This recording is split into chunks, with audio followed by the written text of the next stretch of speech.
Hey everybody, welcome to the Swole and Stretch channel. Today we're talking about hip opening stretches you can do at the end of your training session or running session, whatever it is that keeps you active. The first one we're going to do today is called Figure 4. So I like to use something to balance against, and you'll take ankle up to thigh. We do want it above your knee, so try to avoid the actual knee joint. Hoist that ankle up there, flex your toes here to protect the bent knee. And then you can start to bend the supporting knee, sitting your hips down and back. If you want, you can also take some balancing challenge here by taking hands to hips or hands to heart. And then be sure to find balance on both sides.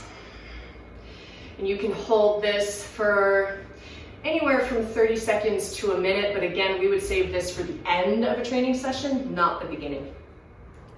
A second hip opening option that you can make a bit more dynamic, so you could use this at the beginning of a training session if you like, is seated Figure 4.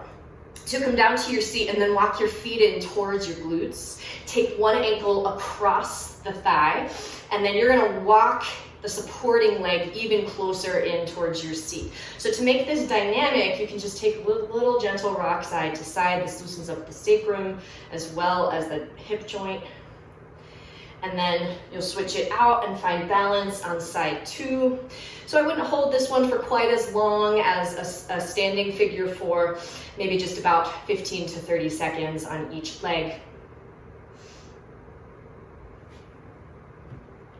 And then your third and final option, which is a bit more intense, this one you would only want to do either at the end of a training session, you're done lifting, or on a recovery day when you're doing some active recovery, maybe some style of yoga or mobility work.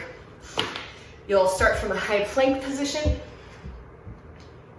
then walk your knee up to the same wrist, so ipsilateral.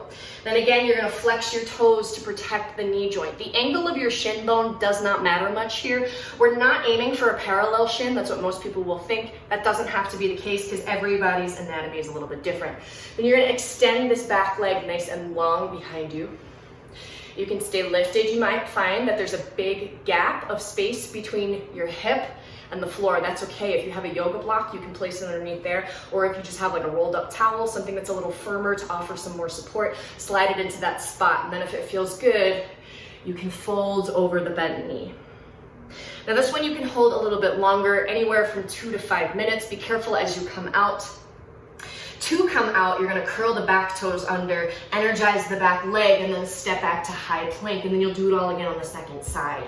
Knee to same wrist, extend the long leg behind you, and we wanna keep the hips nice and square here. Notice I'm not laying all of my weight onto the bent leg, about equally dispersing my weight between both legs. And then again, you can slide your block or towel, whatever you've got, if you have a large gap between your hip and the ground.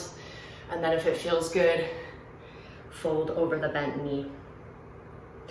So those are 3 different variations of hip openers that you can try to supplement your training. If you have questions, please feel free to email me, Amanda@swolenstretch.com. Happy to help you out with some specific suggestions if you have any anatomical quirks or anything that you're specifically working on in your training and mobility work.